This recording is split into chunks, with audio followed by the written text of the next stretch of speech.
Urbanization. The late 1800s was a period of urbanization for America. People began flooding into major cities like New York, Chicago, and Philadelphia. Populations were increasing by the millions, and the rise of immigration was a contributing factor. During the shift from rural life to urban life, cities became a beacon for industrial production. Skyscrapers, electricity, and plumbing were among the modern advancements made. However, the cities were crowded and criminal activity was high.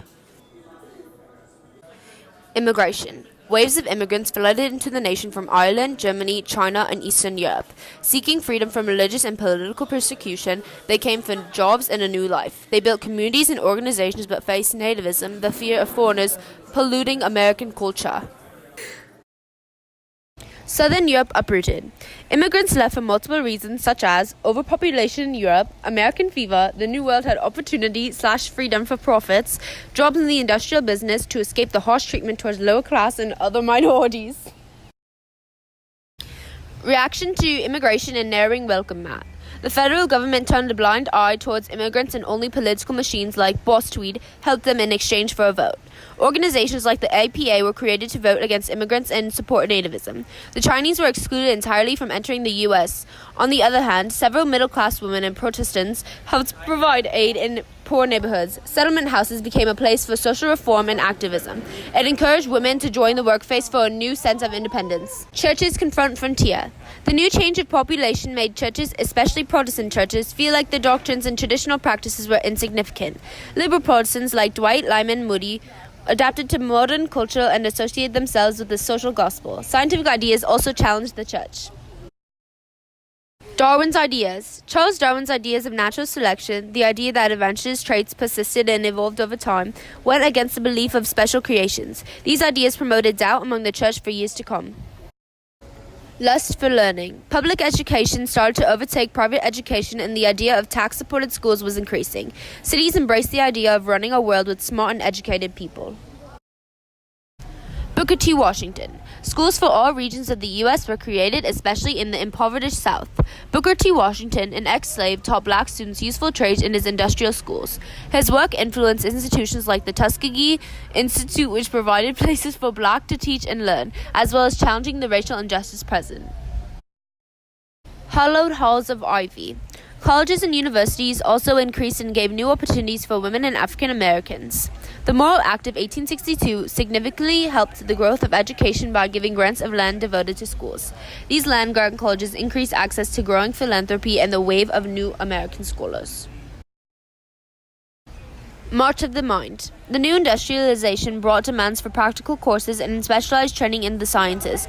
Reformers also emphasized fields of concentration to prepare students for entry into a profession. Specialization became the primary goal of a university education. Medical schools and medical science after the Civil War were prospering. The new scientific gains improved public health. The appeal of the press. Libraries were extremely popular and were considered the poor person's university.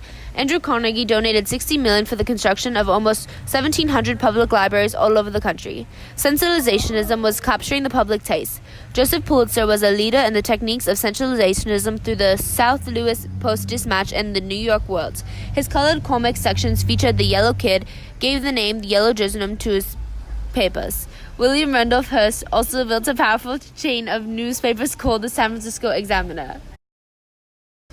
Apostles of Reform. Edwin L. Godkin started a brand of influential magazines called The New York Nation, which pushed for civil service reforms, honest in the government, and a moderate tariff. Another journalist, author Henry George, wrote Progress and Poverty to explain the correlation between the two to the public.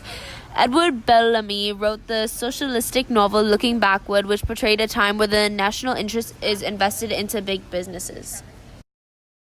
The New Morality. Victoria Woodhull wrote Woodhull and Calvin's Weekly in 1872, addressing her belief in free love. Pure-minded Americans sternly resisted these affronts to their moral principles. Anthony Cornstalk helped the Comstock Law, which censored immoral material from the public. The New Morality reflected the sexual freedom and the increase of birth control, divorces, and discussion of sexual topics. Families and women in the city. Women became more self-reliant and independent in the urban environment. Feminist Charlotte Perkins Gilman encouraged for women to abandon their dependence and become more involved in the economy.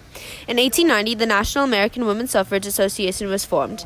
Ida B. Wells launched the Black Women's Club movement, which led to the National Association of Colored Women in 1896. Prohibiting alcohol and promoting reform.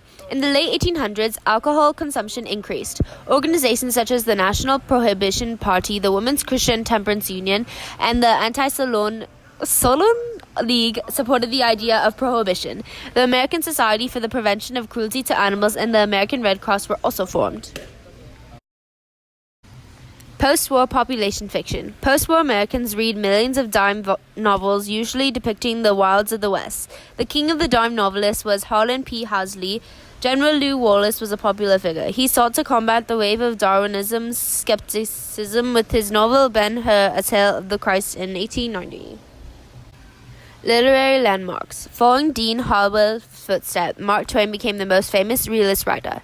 The author of The Adventures of Tom Sawyer and The Adventures of Huckleberry Finn represents realism by depicting what life is actually like in the novels, not what life should be like. Jack London depicted naturalism in his novels The Call of the Wild and The Iron Heel. Bret Harte was famous for regionalism, a way to describe life before industrialism.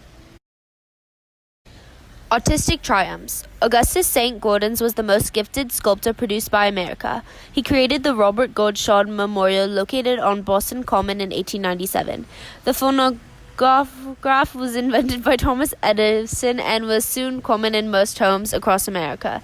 The City Beautiful movement led to the reshaping of urban environments. Daniel Burnham redesigned Chicago and Washington, D.C. and designed the Great World's Columbian Explosion, which honored the 400th anniversary of Columbus' first voyage. The businesses of amusement. The circus became extremely popular as well as colorful Wild West shows, which were distinctively American. Baseball was emerging as the national pastime and mania. Basketball was invented in 1891 by James Naismith, a YMCA instructor in Massachusetts. Football also became widely popular not only for playing but for viewing. As the century drew to a close, the explosion of cities paradoxically made Americans more diverse and more similar at the same time. Thank you for watching this documentary. Hopefully you found it helpful in your learning of Chapter 25, American Moves to the City. Thank you. Have a good night.